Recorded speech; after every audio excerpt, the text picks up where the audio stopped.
جس کی وجہ سے قوم نوح جو برباد ہوئی، قوم لوط ہلاکت ہوئی، قوم عاد ہلاک ہوئی، قوم سمود ہلاک ہوئی، قوم شعیب ہلاک ہوئی، وہ تمام کے تمام گناہ آج اس امت میں موجود ہیں۔ ہم کیوں بچے ہوئے ہیں؟ سوچئے، یہ اس پیارے آقا کا صدقہ ہے، اس کملی والے کا صدقہ ہے کہ اس نے دعا کی تھی کہ اللہ میری امت کو تباہی نہ کرنا۔ میرے دوستو، آج کائنات کا نظام کو اگر ہم دیکھتے ہیں تو ہمیں کہیں نہ کہیں ہمیں سیلاب نظر آ رہے ہیں، کہیں ہمیں زلزلے آتے ہوئے نظر آ رہے ہیں، کہیں مختلف آفتیں اور مصیبتیں اس امت پہ نازل ہیں۔ آئے دن نئی بیماریاں وجود میں آ رہی ہیں، جنم لے رہی ہیں، وہ بیماریاں جنہیں آج تک ہم نے نہ دیکھا، نہ سنا، نہ سوچا۔ اس کے علاوہ وہ آفتیں اور مصیبتیں اس وقت آ رہی ہیں جو پچھلے دنوں میں، پچھلے سالوں میں کبھی نہیں آئیں۔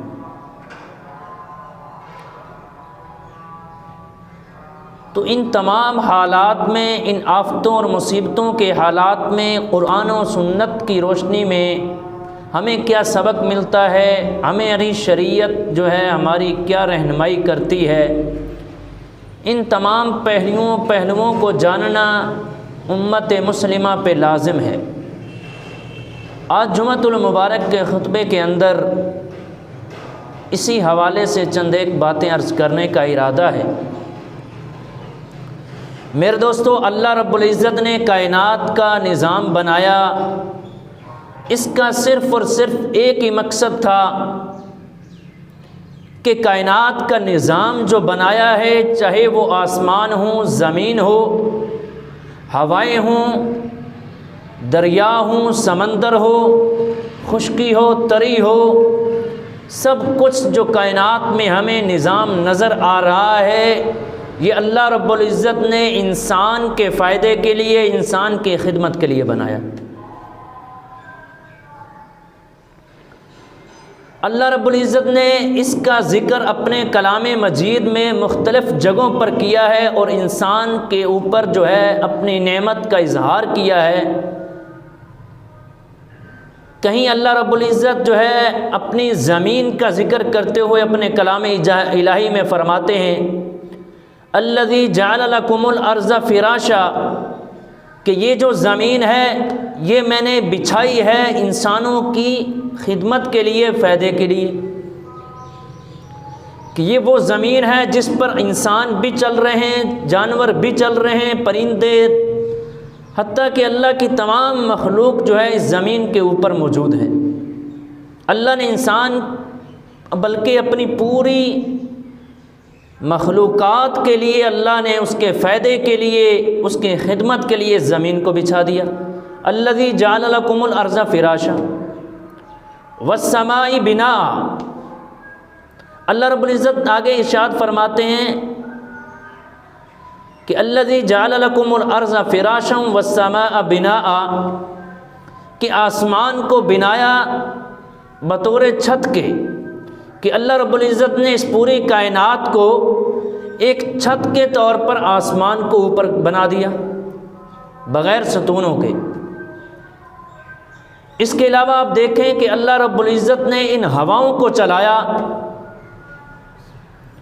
ان ہواؤں کو چلانے کا مقصد بھی اللہ رب العزت نے اپنے کلام مجید میں ارشاد فرمایا کہ یہ ہوائیں جو چلتی ہیں، الذی یرسل الریاح بشرا بین یدی رحمتی، کہ اللہ رب العزت فرما رہے ہیں یہ جو ہوائیں چلتی ہیں رحمت کی خوشخبری لے کر، تو میرے دوستو یہ رحمت سے مراد یہاں پر بارش ہے، اور ہواؤں کو اللہ رب العزت یہ جو خوشخبری فرما رہے ہیں یہ بادلوں کی صورت میں ہے، کہ یہ ہوائیں جو ہے یہ بادل لے کر آتی ہیں، بارش برساتی ہیں۔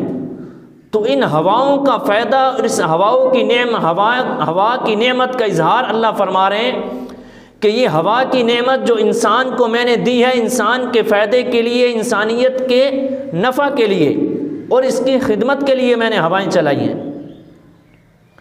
اسی طرح آپ دیکھیے کہ اللہ رب العزت ہواؤں کا ذکر کر رہے ہیں، زمین کا ذکر کر رہے ہیں، آسمان کا ذکر کر رہے ہیں، تو اللہ رب العزت اسی طرح آگے اپنے کلام مجید میں اپنی نعمتوں کا اظہار کرتے ہوئے فرماتے ہیں افرأیتم الماء الذی تشربون، کہ بھلا دیکھیے کیا تم دیکھتے نہیں ہو، افرأیتم الماء الذی تشربون، کہ یہ جو پانی تم پیتے ہو، اانتم انزلتموہ من المزن، اللہ سوال کر رہے ہیں کہ آج انسانیت بھول چکی ہے کہ یہ آسمان سے بارش کون برسانے والا ہے۔ میرے دوستو، اللہ رب العزت سوال کر رہے ہیں اانتم انزلتموہ من المزن ام نحن المنزلون، کیا یہ بادل سے بارش برسانے والے آپ ہو یا ہم ہیں؟ یہ جو بادل سے، آسمان سے ہم جو بارش اتارتے ہیں، کیا ہم ہیں یا تم ہو؟ انتم انزلتموہ من المزن ام نحن المنزلون۔ آگے اللہ رب العزت فرماتے ہیں لو نشاء جعلناہ اجاجا فلولا تشکرون، اور اللہ رب العزت فرما رہے ہیں کہ جو بارش کا پانی ہے، دریاؤں کا پانی ہے، سمندر کا پانی ہے، لو نشاء جعلناہ اجاجا، اگر ہم چاہیں تو اس پانی کو کڑوا بنا دیں۔ اللہ رب العزت فرما رہے ہیں لو نشاء جعلناہ اجاجا فلولا تشکرون، اللہ رب العزت فرما رہے ہیں کہ یہ ہمارے اختیار میں ہے، پانی کو میٹھا بنایا، بارش برسائی، یہ انسانوں کے لیے بھی فائدہ مند ہے، جانوروں کے لیے بھی فائدہ مند ہے۔ اللہ رب العزت جو ہے اس بارش کو برسا کر انسانوں کے لیے فصلیں اگاتا ہے، سبزیاں اگاتا ہے، جانوروں کے لیے بھی فائدہ مند ہے۔ تو اللہ رب العزت فرما رہے ہیں کہ تم شکر ادا کیوں نہیں کرتے، فلولا تشکرون۔ تو میرے دوستو، اللہ رب العزت نے انسانیت کے اوپر اپنی نعمتوں کا اظہار کیا اپنے کلام مجید میں مختلف جگہوں پر۔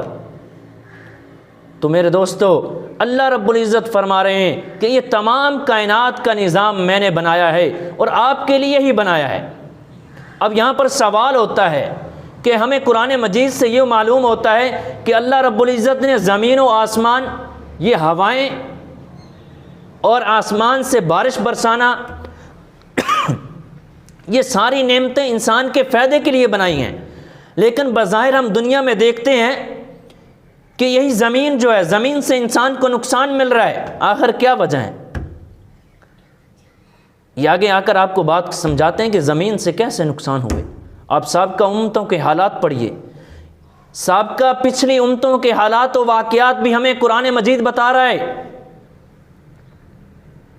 اسی طرح آپ دیکھیے کہ آسمان سے بارش برستی، اللہ فرما رہے ہیں کہ فائدے کے لیے ہے، لیکن بظاہر ہم دیکھتے ہیں کہ بے موسم بارش ہوتی ہے، ہماری فصلیں خراب ہو جاتی ہیں، ہمارا نقصان ہوتا ہے۔ اسی طرح آپ دیکھیے سیلاب آتے ہیں، کہیں پر تو اللہ رب العزت کی طرف سے پانی کی کمی ہے، وہاں پر کمی، پانی کی کمی ہونا بھی ایک آزمائش کہہ لیں، عذاب کی شکل ہے، اور کہیں پر اللہ رب العزت جو ہے پانی کو زیادہ کر دیتے ہیں، سیلاب آ جاتے ہیں۔ تو بظاہر بارشوں کی وجہ سے یا دریاؤں میں پانی زیادہ آنے کی وجہ سے سیلاب آتے ہیں، تو اس سے نقصان ہوتا ہے۔ آپ اسی طرح دیکھیے کہ یہ جو چیزیں اللہ رب العزت فرما رہے ہیں کہ فائدے کے لیے، لیکن ہمیں نظر آ رہا ہے کہ بسا اوقات جو ہے ہمارا نقصان ہو جاتا ہے۔ آخر کیا وجہ ہے؟ اس کے اسباب کیا ہیں؟ تو میرے دوستو، اللہ رب العزت نے فرمایا کہ آپ جو ہے اس سے پہلی امتوں کے واقعات پڑھو کہ ان امتوں پہ یہ عذاب کیوں آئے، یہ مصائب اور مشکلات، آفتیں یہ کیوں آئیں۔ تو میرے دوستو، ہمیں ایک ہی سبق ملتا ہے۔ آپ دیکھیے قوم نوح علیہ السلام کو، نوح علیہ السلام کی قوم پہ اللہ رب العزت نے عذاب کیوں نازل کیا؟ طوفان کا عذاب آیا۔ چند لوگ جو نوح علیہ السلام کو ماننے والے تھے، بعض روایت میں 40 ہے، بعض میں 80 ہے، یعنی اتنے کم لوگ جو ہے بچ گئے جو نوح علیہ السلام پہ ایمان لائے، جنہوں نے اللہ رسول کی بات کو مانا۔ باقی سب کو اللہ رب العزت نے تباہ و برباد کر دیا طوفان کے ذریعے۔ آپ قوم عاد کو دیکھیے، بہت سب سے بڑی مضبوط طاقتور قوم تھی، جو اپنے آپ کو سب سے بڑی طاقتور مانتی تھی اور کہتی تھی کہ ہم سے بڑے طاقتور کون ہے، لیکن اللہ رب العزت نے ان کو مہلت دی، وہ باز نہ آئے، تو اللہ رب العزت نے ان پر بھی طوفان کی شکل میں عذاب کو نازل کر دی۔ آپ قوم سمود کو دیکھیے، اللہ رب العزت نے قوم سمود پہ زلزلے کی صورت میں عذاب کو نازل کیا، زمین کو حکم دیا، زمین ہل گئی، جس کی وجہ سے ان کی تباہی و بربادی ہو گئی۔ آپ قوم شعیب کے واقعے کو پڑھیں، یہ سارے واقعات قرآن مجید میں موجود ہیں۔ قوم شعیب پہ کیا عذاب آیا؟ قوم شعیب پہ عذاب آیا کہ اللہ رب العزت نے ان کو بہت زیادہ دن گرمی کی شدت میں مارا، سخت گرمی میں رکھا۔ اچانک ایک دن شعیب علیہ السلام کی قوم دیکھتی ہے کہ آسمان پہ بادل آ گئے، ان کو امید لگ جاتی ہے کہ آج جو ہے بارش آئے گی، ہم بھی سیراب ہوں گے، ہمارے جانور بھی سیراب ہوں گے، خوشحالی ہوگی۔ لیکن میرے دوستو، شعیب علیہ السلام کی قوم پہ بارش نہیں آئی۔ وہ تو بارش کے انتظار میں تھے کہ پانی اترے گا، لیکن انہی بادلوں کے ذریعے اللہ رب العزت نے شعیب علیہ السلام کی قوم پہ آگ برسائی۔ میرے دوستو، اب آتے ہیں کہ ان قوموں کا کیا قصور تھا، ان قوموں پہ یہ آفتیں اور مصیبتیں آئیں، کیا وجوہات تھیں، کیا اسباب تھے؟ تو میرے دوستو، اس کا ذکر بھی اللہ نے فرما دیا، وَمَا أَصَابَكُم مِّن مُّصِيبَةٍ فَبِمَا كَسَبَتْ، کہ یہ جو آپ پر آفتیں اور مصیبتیں آتی ہیں، یہ حالات آتے ہیں، یہ واقعات آتے ہیں، یہ آپ کے اعمال کے کرتوت ہیں، آپ کے برے اعمال کی وجہ ہے، آپ کے ہاتھوں کی کمائی ہے۔ فَبِمَا كَسَبَتْ أَيْدِيكُمْ، اللہ فرما رہے ہیں تمہارے اعمال خراب ہو گئے، تم برے اعمال میں ملوث ہو گئے، اللہ کی نافرمانی میں لگ گئے۔ تو اللہ رب العزت نے اس کائنات کا نظام جو اللہ نے فرمایا کہ میں نے انسانیت کے فائدے کے لیے بنایا، انسانوں کی خدمت کے لیے بنایا، اللہ رب العزت فرما رہے ہیں جب یہی نظام جو ہے جب فائدے کے لیے بنایا، لیکن انسان نے نہ قدری کی نہ شکری کی، الٹا میری نافرمانی پہ اتر آیا، تو اللہ رب العزت فرما رہے ہیں یہی نظام جو ہے انسانیت کے خلاف ہو گیا، زمین و آسمان کا نظام خلاف ہو گیا۔ میرے دوستو، زمین اللہ کے تابع ہے، آسمان اللہ کے تابع ہے، ہوائیں اللہ کے تابع ہیں، دریا اور سمندر اللہ کے تابع ہے۔ تو اس انسانیت نے نوح علیہ السلام کی قوم میں کیا جرم تھا؟ آج یہی جرم بیان ہو رہے ہیں۔ ہم دیکھتے ہیں کہ سابقہ قوموں میں کیا جرم تھے جن کی وجہ سے ان پہ یہ حالات آئے، اور آج ہماری اس قوم میں کیا جرم ہیں جو ہم آئے دن دیکھ رہے ہیں۔ نئی بیماریاں جنم لے رہی ہیں، زلزلے آ رہے ہیں، آپ نے سنا ہوگا اسی ہفتے میں ترکی میں کیا حالات ہوئے۔ میرے بھائیو، دیکھ نہیں سکتے، زلزلے آ رہے ہیں، سیلاب آیا پچھلے دنوں، پاکستان میں کتنی تباہی ہوئی، اس کی کیا وجہ ہے؟ الغرض وقت کم ہے۔ نوح علیہ السلام کی قوم میں جو سب سے بڑی نافرمانی تھی وہ کفر و شرک تھا، بت پرستی تھی۔ اللہ رب العزت کو وحدہ لا شریک نہیں مانتے تھے، بتوں کی عبادت کرتے تھے، پوجا کیا کرتے تھے، مختلف خدا بنا رکھے تھے، جس کی وجہ سے اللہ رب العزت نے اس قوم کو تباہ و برباد کر دی۔ اسی طرح آپ دیکھیے قوم عاد نے بھی بت پرستی میں مبتلا تھی، کفر و شرک تھا، جس کی وجہ سے اللہ رب العزت نے اس قوم کو بھی تباہ و برباد کر دیا۔ قوم سمود میں بھی بت پرستی تھی، اللہ کی نافرمانی تھی، تو اللہ رب العزت نے ان کو بھی تباہ و برباد کر دیا، ان پہ عذاب نازل کیے۔ اور شعیب علیہ السلام کا واقعہ آپ کو سنایا ان کی قوم کا کہ اللہ رب العزت نے ان پہ آگ برسائی۔ آخر کیا وجہ ہے؟ تو میرے دوستو، ہمیں پتہ چلتا ہے کہ شعیب علیہ السلام کی قوم جو ہے وہ ناپ تول میں کمی کیا کرتی تھی، اللہ کی نافرمانی کرتی تھی۔ ان کا جو پیمانہ ہے وہ دینے کے لیے اور تھا، لینے کے لیے اور تھا۔ اللہ رب العزت جو ہے اس کی وجہ سے اس قوم پہ عذاب نازل کیا۔ تو میرے دوستو، ان سابقہ قوموں کے جرم جرائم کو دیکھیں، اور آج موجودہ ہم مسلمان اپنی حالت کو دیکھیں کہ جو جرم جو گناہ ان قوموں میں تھا، اور آج وہ حضور علیہ السلام کی امت میں ہمارے ہاں وہ گناہ اور جرم نہیں ہے، یقیناً ہے۔ ناپ تول میں کمی ہمارے ہاں ہو رہی ہے، اللہ کی نافرمانی ہمارے ہاں ہو رہی ہے، گناہوں میں ہم ملوث ہیں۔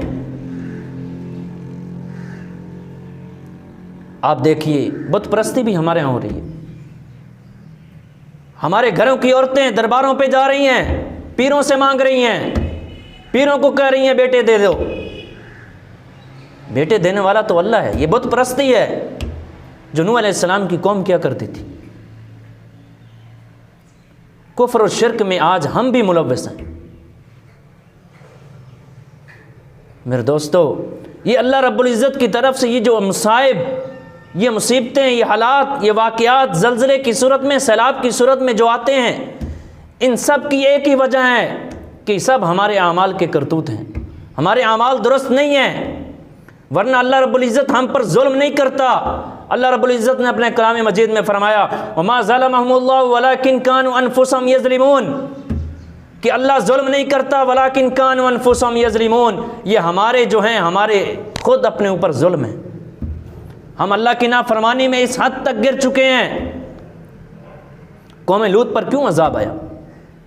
قوم لوط کو اللہ رب العزت نے ایسا عذاب دیا کہ ان کی بستیوں کو اللہ نے فرشتوں کے ذریعے اٹھا کر آسمان کی بلندی پر لے گئے، وہیں سے لے جا کر نیچے پٹخ مارا، اور پھر اوپر سے اللہ رب العزت نے پتھروں کی بارش برسا دی۔ سوچئے میرے دوستو کیا جرم تھا۔ لوط علیہ السلام کی قوم ایک غلط فعل کرتی تھی جو آج ہمارے معاشرے میں بھی ہے۔ محسوس نہ کرنا میرے دوستو، آج ہمارے معاشرے میں لوط علیہ السلام کی قوم والا فعل موجود ہے۔ یہ اتنا غلیظ اور ناپاک فعل ہے کہ جس کی وجہ سے اللہ رب العزت نے آسمان سے پتھر برسائے اور بستیوں کو اللہ نے اٹھا کر نیچے پٹخ مارا اور تباہ کر دیا۔ آج ہمارے ہاں نہیں ہے۔ سوچئے، ہم پھر بھی کہتے ہیں حالات کیوں خراب ہیں، کیوں مہنگائی ہے۔ آپ قرآن کا مطالعہ کیے، اللہ رب العزت قرآن میں فرما رہے ہیں وَمَنْ أَعْرَضَ عَنْ ذِكْرِي فَإِنَّ لَهُ مَعِيشَةً، کہ جو میرے ذکر سے اعراض کرے گا، ذکر سے مراد قرآن و حدیث ہے، شریعت مطہرہ ہے، اللہ رسول کے احکامات ہیں۔ وَمَنْ أَعْرَضَ عَنْ ذِكْرِي فَإِنَّ لَهُ مَعِيشَةً وَضَنْكَ، اللہ فرما رہے ہیں جب میرے ذکر سے اعراض کرے گو، میری شریعت مطہرہ سے اعراض کرو گے، میری نافرمانی میں مبتلا ہوگے، اپنے اعمال کو بگاڑ دو گے، نمازیں نہیں پڑھو گے، زکوٰۃ ادا نہیں کرو گے، اللہ رب العزت کے احکامات کو نہیں مانو گے، تو اللہ فرما رہے میں تم پر معیشت کو تنگ کر دوں گا۔ یہی مہنگائی ہے آج، یہ ہمارے اعمال کے کرتوت ہیں۔ یہ اللہ رب العزت نے اپنے کلام مجید میں پچھلی امتوں کے واقعات بیان کر کے ہمیں مطلع کر دیا کہ ان واقعات سے عبرت حاصل کریں۔ میرے دوستو، ہمیں کیا کرنا چاہیے؟ آج ہم دیکھ رہے ہیں کہ ہمارے ملک پاکستان میں مہنگائی کی عروج ہے، غریب مر رہا ہے، آپ سب حالات سے واقف ہیں۔ ان سب کی وجہ ایک ہی ہے میرے دوستو، ہمارے اعمال درست نہیں ہیں۔ میں یہاں منبر رسول پہ بیٹھ کے کہہ رہا ہوں، آپ کو الفن کہہ رہا ہوں، اگر ہمارے اعمال درست ہو گئے تو اللہ رب العزت کا وعدہ آج بھی سچا ہے جو اس وقت تھا، کہ اللہ رب العزت آج بھی اس نظام کو ہمارے لیے بہتر کر دیں گے۔ اللہ رب العزت کی طرف سے یہ نظام ہمارے خلاف ہے، زمین و آسمان ہمارے خلاف ہیں، دریا سمندر ہمارے خلاف ہیں۔ میرے دوستو، جو اللہ کی فرما برداری کرتا ہے، اللہ رسول کے احکامات کو مانتا ہے، تو دریا میں، سمندر میں رہنے والی مخلوقات، مچھلیاں بھی اس کے لیے دعا کرتی۔ آج سیلاب کیوں ہیں؟ زلزلے کیوں ہیں؟ میرے دوستو، آپ ترکی کا حال دیکھیے، شام کا حال دیکھیے، کہ ایک اتنی بڑی بڑی بلڈنگیں بنائی ہوئی کہ انہوں نے سوچا ہوا تھا پتہ نہیں قیامت تک یہ کھڑی ہیں، لیکن اللہ رب العزت کے حکم سے زمین ہلی، وہ ساری بلڈنگیں نیچے آ گئی اور پورے کے پورے خاندان تباہ ہو گئے۔ میرے دوستو، ہمیں بھی ڈرنا چاہیے کہ یہ زلزلے، یہ آفات، یہ مصائب آنے سے پہلے ہم اللہ کی طرف لوٹ آئیں۔ میرے دوستو، آج کا سبق اور خلاصہ یہی ہے کہ ہم اللہ کی طرف لوٹ آئیں، توبہ اور استغفار کی کثرت کریں، اللہ سے معافی مانگیں۔ آج تک جو ہم نے اللہ کی نافرمانی کی، اس پہ توبہ اور استغفار کریں کہ اللہ جو ہو گیا معاف کر دے، آئندہ تیرے شریعت کے مطابق 100% زندگی گزاریں گے۔ توبہ اور استغفار کریں۔ اس کے ساتھ ساتھ ہمارا ایک اور اخلاقی فرض ہے کہ آپ علیہ السلام نے فرمایا کہ مسلمان ایک جسم کی مانند ہے، کہ جس طرح جسم کے ایک عضو میں مثلا ایک آنکھ میں تکلیف ہوتی ہے تو سارا جسم محسوس کرتا ہے، تو اسی طرح مسلمان کا بھائی ہے، مسلمان ایک جسم کی مانند ہے کہ جہاں بھی دنیا کے کسی خطے میں، دنیا کے کسی حصہ میں کوئی مسلمان بھی اگر تکلیف میں مبتلا ہے تو ہمیں بھی ان کی تکلیف کو محسوس کرنا چاہیے۔ وہ ہمارے بھائی ہیں۔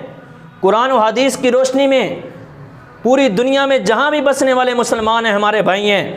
ہمارا حق بنتا ہے اگر افغانستان میں ہو، ترکی اور شام میں ہو، جہاں کہیں بھی ہو، فلسطین میں ہو، اگر مسلمان کو کوئی تکلیف پہنچ رہی ہے، غم پہنچ رہا ہے، اگر وہاں کا مسلمان تکلیف میں ہے، مصیبت میں ہے، آفت میں مبتلا ہے، تو میرے دوستو ہم کو بھی غم ہونا چاہیے، ہمیں بھی احساس ہونا چاہیے وہ ہمارے مسلمان ہیں۔ تو اس کے لیے ہم کیا کر سکتے ہیں؟ تو میرے دوستو ایک تو یہ ہے کہ ترکی اور شام میں شہید ہونے والوں کے لیے دعائے مغفرت کریں۔ وہاں کے مسلمان تقریباً 10,000 کے قریب مسلمان شہید ہو چکے ہیں، ملبے کے نیچے آ کے زمین میں دھنس گئے، شہید ہو گئے، اور بہت زیادہ زخمی ہیں۔ زخمیوں کے لیے دعا کریں کہ اللہ کریم ان کو جلد صحت عطا فرمائے۔ اور ترکی اور شام کے لیے ہمارے ملک پاکستان میں بھی کچھ ادارے تعاون لے رہے ہیں اور امداد لے رہے ہیں تاکہ ہم ان مسلمانوں تک پہنچائیں، ہمارا حق بنتا ہے۔ تو ان کے ساتھ جو ہے امداد بھی کی جائے، ان کے لیے دعا بھی کی جائے۔ تو آج کے خطبے کا خلاصہ یہی ہے، ہم اللہ کی طرف لوٹ آئیں، اللہ کی فرما برداری کی طرف آ جائیں، ہمارے اعمال کو درست کریں۔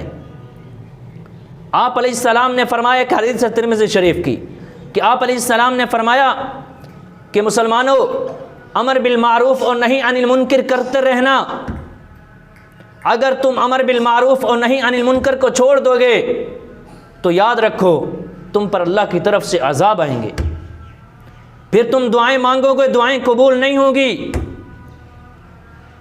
اور آپ علیہ السلام نے اپنی حدیث مبارکہ میں فرما دیا تھا، یہ ان حالات کی، ان مصائب کی آپ علیہ السلام نے پیشن گوئی فرما دی تھی اپنی وفات سے پہلے، کہ ایک وقت آئے گا کہ میری امت پہ زلزلے بھی آئیں گے، میری امت پہ سیلاب بھی آئے گا، میری امت پہ مختلف قسموں کی بیماریاں آئیں گی، لیکن کیا کرنا یہ بھی آپ علیہ السلام نے بتا دیا کہ توبہ اور استغفار کرنا، اللہ کی طرف لوٹ آنا، اللہ کی فرما برداری کی طرف لوٹ آنا۔ تو میرے دوستو ایک ہی سبق ملتا ہے کہ آج ہم سب مل کر جو ہے اللہ کے حضور توبہ اور استغفار کریں، اللہ سے معافی مانگیں کہ آج جو ترکی اور شام میں حالات آئے ہیں، نہ جانے کب ہم پر یہی زلزلہ آ جائے، نہ جانے ہم پر کب آسمان سے پتھر برسیں، آسمان سے آگ برسے۔ ہمارے ملک پاکستان میں کیا نہیں ہو رہا؟ آپ ذرا سوچئے، قرآن و حدیث کا مطالعہ کیجئے۔ میں نے پہلے بیان کیا، کچھ دوست لیٹ آئے ہیں، کہ سابقہ امتوں میں جو جو گناہ تھے جس کی وجہ سے قوم نوح جو برباد ہوئی، قوم لوط ہلاکت ہوئی، قوم عاد ہلاک ہوئی، قوم سمود ہلاک ہوئی، قوم شعیب ہلاک ہوئی، وہ تمام کے تمام گناہ آج اس امت میں موجود ہیں۔ ہم کیوں بچے ہوئے ہیں؟ سوچئے، یہ اس پیارے آقا کا صدقہ ہے، اس کملی والے کا صدقہ ہے کہ اس نے دعا کی تھی کہ اللہ میری امت کو تباہی نہ کرنا، میری امت کو بچانا۔ تو میرے دوستو توبہ کریں، اللہ کی طرف لوٹیں، اور ترکی اور شام میں شہید ہونے والے کے لیے دعا کریں، اور جو زخمی اللہ ان کو صحت دے۔ دعا ہے جو کچھ کہا ہے اللہ رب العزت ہمیں اس پر عمل کرنے کی توفیق عطا فرمائے۔ وما علینا الا البلاغ۔